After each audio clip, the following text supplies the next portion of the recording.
volta lá nos seus pais. Como que eram seus pais? Seus pais são vivos? Cara, minha mãe é viva. Tá. E meu pai e minha mãe, né? Eu tenho uma gratidão. Nós não tivemos vida fácil. E me emociono sempre que falo isso. Isso é bom. Eu tenho 3 irmãos. Um é dentista, 2 dentistas, né? Uma irmã e irmão, e uma irmã psicóloga. E eu fui para engenharia e hoje psicanalista também. Eu admiro demais a educação deles, pela história de vida deles, as dificuldades também. Admiro demais minha mãe, uma guerreira, e hoje eu vejo a dificuldade que é criar um filho, e você criar 4 filhos, com dificuldade ainda, mas nunca nos faltou nada. E o mais importante, nunca nos faltou amor, respeito, abraço, beijo. Meu pai, ele tinha um carinho, né? Isso ficou muito marcado, e foi uma das maiores perdas da minha vida, né? Por isso que me emociona. Eu falo sempre para minha mãe, mãe, quem eu me tornei hoje foi por conta de vocês, né? E ela se emociona muito. E a gente tem que ser grato a isso. Isso é gratidão pela vida, e quem nos deu a vida merece ter essa gratidão. Então, um ambiente sempre muito sadio, meus irmãos também, até hoje. A família é muito grande, de tios, de primos, e a gente se ama demais. Isso é muito bom. Mas assim, o fato marcante, mas que na verdade também mudou, e foi uma virada de chave para eu olhar a vida de uma forma diferente, foi a morte do meu pai. E foi de uma maneira bastante agressiva para nós, né? Eu tinha 24 para 25 anos de idade. Puta, você era muito novo. E voltando de um show nosso, né? Porque eu tenho uma banda, e a banda ela estava para ser lançada nacionalmente, com trabalho autoral, pop rock, tudo super legal. Até hoje eu toco. E estávamos com o empresário fazendo show já pelo Brasil. Voltei para fazer um show na minha cidade, que é Rio Claro. Meu pai e minha mãe foram assistir o show, dançaram a noite inteira. Lembro meu pai tirando foto super feliz. Acabou o show, na volta do show, ele sofreu um acidente de carro. E ele faleceu na hora. A minha mãe, graças a Deus, não aconteceu nada. E ali começou uma nova história, um novo neto. Um neto que tinha se formado em engenharia e tinha pedido naquele ano para o meu pai, pai, eu quero a música. E me segura esse ano, eu e meu irmão. A gente tinha formado junto, ele dentista, eu engenheiro, a gente quer a música. Segura só esse ano. E não deu tempo dele segurar. E aí eu tive que procurar trabalho, né? E foi aí que começou toda a minha história. E muita responsabilidade. Aí, Luiz, acontece o que a gente chama de compensação. Como até então, eu sempre fui um cara estudioso e muito organizado. Mas eu sempre fui um cara muito sonhador, de muitas realizações. E foi quase o futebol, foi quase a música, muita coisa, muita história. Mas a compensação que eu falo é por eu estar na música, né, sempre muito e fazendo muita coisa, não ter trabalhado aquele ano, que eu sempre me cobrei muito, fui um cara que sempre me cobrou muito, tive que aprender a isso, que não precisa ser assim. E de repente eu me vi sem meu pai, quem quer sustentar a casa, que minha mãe sempre foi do lar. E eu precisava fazer alguma coisa muito rápido. E aí, quando eu tive a oportunidade de estágio nessa empresa, eu já comecei a estudar muito. Tá. E foi uma especialização atrás da outra. Que foi muito bom isso, mas confesso que me cansou demais, porque foi uma especialização atrás da outra mesmo. Essa especialização atrás da outra é para você compensar o que talvez eu achava que eu deveria ter feito antes. Ah, entendi agora. É uma compensação. Entendi agora. A psicanálise explica também. Entendi agora. E não parei mais, né? Até que a conta chegou. Né? A história, tem muita história.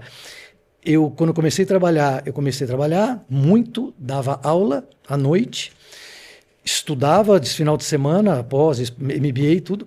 Quando chegou aos 40 anos, minha primeira posição de diretoria, eu tive um burnout, que na verdade foi diagnosticado com uma suspeita de câncer. Nossa. Então a conta chegou, porque daí eu tive que repensar. Veio pesada. Veio. E eu tive que repensar a vida. Né? E eu estava com 39 anos de idade, primeira diretoria de recursos humanos. Uhum. Tive um diagnóstico muito precoce, né? Eu falo hoje que foi até um médico, ele foi muito simplista no diagnóstico, mas aquilo me fez parar, voltou um filme da minha vida, eu falei, puxa, o que eu fiz deu um até choque. agora? Um choque. Porque de quando eu comecei a estudar muito e trabalhar, foram 15 anos intensos, dos 25 aos 39, 40. E eu senti culpa também, porque eu falei, caramba, o que eu fiz na minha vida até agora? Trabalhei muito, estudei muito daquele período, né? Mas foi ótimo, porque é aí que eu fui conhecer a psicanálise, fui fazer um trabalho voluntário no Centro de Valorização da Vida, eu conheci a psicanálise, Aham.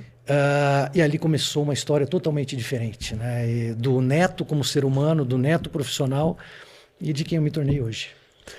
Cara, foi um... Eu vou chegar na parte da banda e do futebol. Deixa eu só fechar essa caixinha dos seus pais. Se você tivesse que elencar pra mim, falar qual que é o top 1 do maior aprendizado... Como chama seu pai? Joaldi. Joaldi? Qual foi o maior aprendizado que o senhor Joaldi te deu? Amar. Amar. Ele...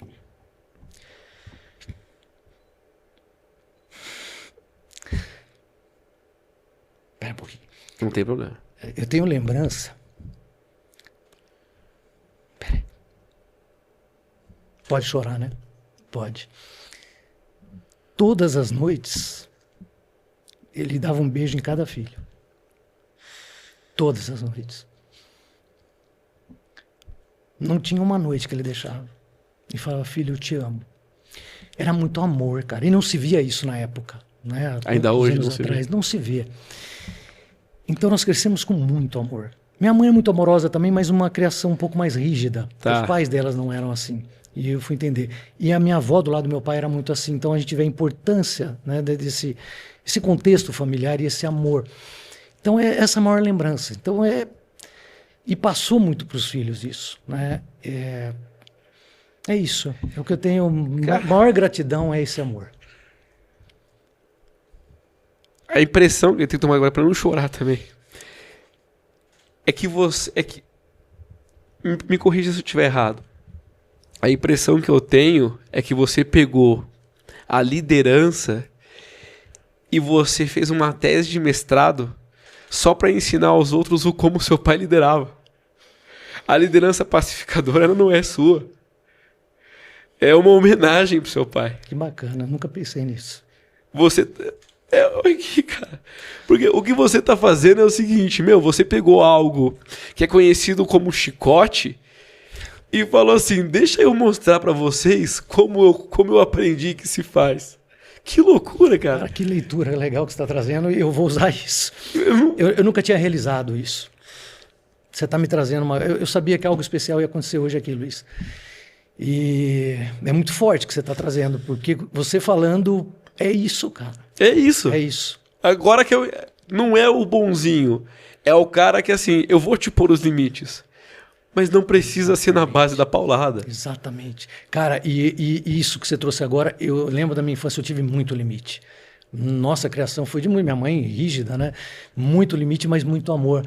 E esse é o maior combinado quando a gente vê da educação de um ser humano, né? Do sucesso de um ser humano. A imposição do limite, a gente sabe a importância que tem isso. E eu tinha muito forte isso da minha mãe, mas também com muito amor sempre, com muito respeito. E do meu pai era amor. Mas também em muitos momentos, ele era um pacificador. Porque o pacificador, ele é exigente, ele quer resultado. Ele queria isso de mim. Mas com muito carinho, com muito cuidado, com muito amor. O que muda no pacificador, no líder pacificador, não é o fato dele não querer resultado. É o fato dele usar uma comunicação. Isso, cara. É o como ele chega no resultado. Esse é o grande diferencial. Perfeito. Você não precisa bater, você não precisa dar porrada. Para educar, a gente sabe que não precisa disso. Pô, cara, você trouxe um negócio... obrigado. Obrigado. Cara, assim, eu fico feliz porque quando a gente lê na Bíblia honrar pai e mãe, por muitas vezes a gente honra onde a gente não percebe que a gente está honrando. E você colocar no mundo de hoje, onde a instituição família está se degradando aos poucos, isso traz sabe aquele feixe de luz do céu? Ainda existem pessoas assim? Eu falo isso que eu tenho o privilégio de ter um pai desse. Eu tenho um puta do privilégio. É privilégio. Eu tenho o privilégio de ter um pai desse. E você não se vê no